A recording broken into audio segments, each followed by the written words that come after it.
जिस चीनी से भारत की मिठास जुड़ी है, वही चीनी अब दुनिया के लिए चिंता बनती जा रही है। भारत से लेकर ब्राजील तक शुगर मार्केट पर दबाव है, लेकिन सबसे बड़ा सवाल ये है कि दुनिया को चीनी देने वाला ब्राजील खुद आयात की तरफ क्यों बढ़ रहा है और एथेनॉल और बिगड़ता मौसम इसकी बड़ी वजह कैसे है।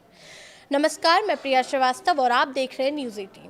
भारत में त्योहारों का मौसम शुरू होने वाला है। मिठाइयों और दूसरे खाद्य पदार्थ में चीनी की मांग बढ़ने वाली है, लेकिन इससे पहले ही चीनी की बढ़ती कीमतों ने आम आदमी की चिंता बढ़ा दी है। सरकार के मुताबिक चीनी की कीमत में बढ़ोतरी के पीछे सिर्फ एक वजह नहीं, बल्कि कई कारण एक साथ काम कर रहे हैं।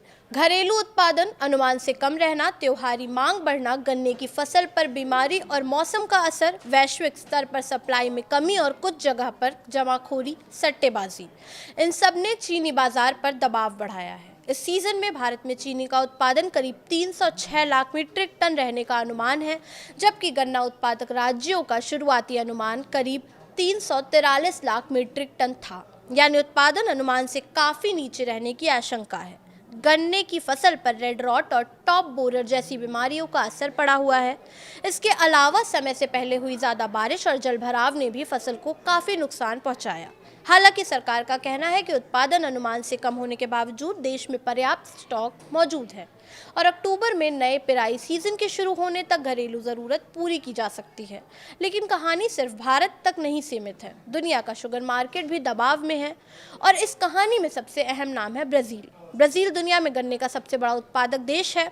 वैश्विक गन्ना उत्पादन में उसकी हिस्सेदारी करीब 24% है, जबकि भारत करीब 16% के साथ दूसरे बड़े उत्पादक में शामिल है। लेकिन अब ब्राजील में ही चीनी की सप्लाई को लेकर चिंता बढ़ रही है। सबसे बड़ा कारण है गन्ने का इथेनॉल की तरफ बढ़ता इस्तेमाल। कच्चे तेल की ऊंची कीमतों के बीच ब्राजील में गन्ने से इथेनॉल बनाना ज्यादा आकर्षक हो रहा है, यानी जिस गन्ने से चीनी बन सकती थी उसका एक बड़ा हिस्सा अब इथेनॉल उत्पादन में किया जा रहा है। ब्राजील ने जुलाई के अंत में अनिवार्य इथेनॉल मिश्रण की दर बढ़ाकर 32% तक कर दी है। एक महीने पहले ये 30% और एक साल पहले 27% थी। इसका सीधा मतलब है गन्ने की ज़्यादा खपत इथेनॉल के लिए होगी तो चीनी के लिए उपलब्ध गन्ने पर दबाव रहेगा ही। यही वजह है कि ब्राज़ील में चीनी उत्पादन में करीब 3% की कमी का अनुमान जताया जा रहा है और सिर्फ इथेनॉल ही नहीं, मौसम भी शुगर मार्केट का खेल बिगाड़ रहा है। अल नीनो के असर से ब्राज़ील के मध्य और दक्षिणी हिस्सों में बारिश में देरी और तापमान बढ़ने से गन्ने की फसल प्रभावित हुई है। भारत और थाईलैंड जैसे दूसरे बड़े गन्ना उत्पादक क्षेत्र भी मौसम के जोखिम से जूझ रहे हैं। थाईलैंड दुनिया के कुल गन्ना उत्पादन में करीब 6% हिस्सेदारी रखता है।